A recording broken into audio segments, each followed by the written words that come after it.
নমস্কার, শুভ দুপুর।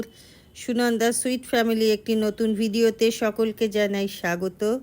আজকে মাঘী পূর্ণিমা, তাই যাচ্ছি একটুখানি আমার বাপের বাড়ির ওখানে, যেখানে আমি ছোটোবেলায় দীক্ষা নিয়েছিলাম। ওখানে আশ্রমও আছে, মন্দিরও আছে। আমরা আজকে যাচ্ছি মন্দিরে, সেখানেই আজকে পুজো হবে। আমার বাপের বাড়ি হচ্ছে বিরাটি, এটা কল্যাণী রোড, এখান দিয়েই আমাদের যেতে হয়। এই সামনেই হচ্ছে আমার বাপের বাড়ির রাস্তা, আর পাশেই আছে আমাদের মন্দির, যেখানে আমি ছোট বয়সে দীক্ষা নিয়েছিলাম। আমাদের বেরোতে অনেকটাই দেরি হয়ে গেছে। ইচ্ছে ছিল সকাল সকাল যাব, তাহলে সবার সাথে দেখা হবে, পুজো আচ্চাগুলোও দেখতে পাবো। কিন্তু ছেলের আজকে অ্যাডমিট কার্ড দেবে ইউনিভার্সিটিতে, তাই জন্যে ও আমাদের সঙ্গে বেরোলো। আমাদেরও বেরোতে একটু দেরি হলো, ওকে একেবারে পৌঁছে দিয়ে ইউনিভার্সিটিতে তারপর আমরা এখন যাচ্ছি মন্দিরে। এই যে আমরা চলে এসেছি আমাদের মন্দিরে। ঠাকুরদেরকে খুব সুন্দর করে সাজানো হয়েছে, যজ্ঞ হয়েছে, কিন্তু আমরা এসে আর দেখতে পারলাম না, এতটাই দেরি হয়ে গেল। আমাদের আস্তে আস্তে প্রায় 3-3:30 বেজে গেছে। এই আমার গুরুমা, আদ্দামা হচ্ছে আমাদের গুরুমা, ফুল দিয়ে পুরো ঢেকে দিয়েছে, দেখা খুব একটা বেশি যাচ্ছে না। এই পাশেও মায়ের ছবি অনেক আছে।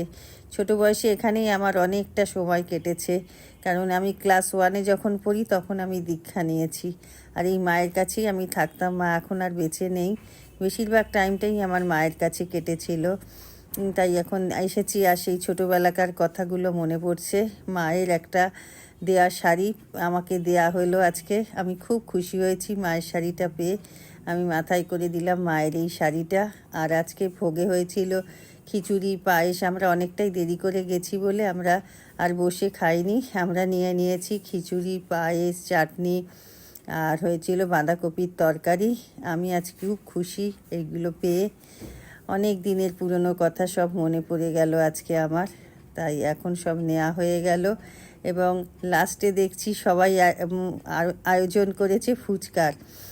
আমাকেও সবাই বলল তুই একটু ফুচকা খা, কারণ আমি অত বেলায় গেছি তো, বাড়ির থেকে খাওয়া দাওয়াই করে গেছি, তাই আর খেলাম না। প্রসাদটা নিয়ে নিলাম, বাড়িতে এসে সবাই মিলে খাবো। আমি আর দিদি গেছিলাম, ছেলে মেয়েরা কেউ যায়নি। এই আমার আশ্রমের সমস্ত ভাই বোনেরা এখানে উপস্থিত আছে এই যাওয়ার সময়, তাই একটুখানি ফুচকাওয়ালাকে ডেকেছে ওরা, আমি একটু ফুচকা খেলাম, খেয়ে তারপর বাড়ির উদ্দেশ্যে রওনা হলাম।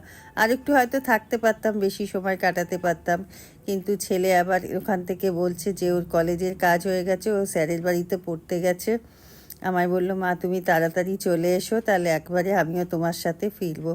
সেই জন্য আমরা একটু তাড়াহুড়ো করে বেরিয়ে পড়লাম। এখন 5টা বাজে, ছেলের কাছে যেতে যেতে 5:30 5:45 বেজে যাবে, ততক্ষণ ছেলের পড়াও হয়ে যাবে, আর ওকে নিয়ে বাড়ি ফিরতেও পারবো। তা আমার এই ভিডিওটা আমি এখানেই শেষ করছি।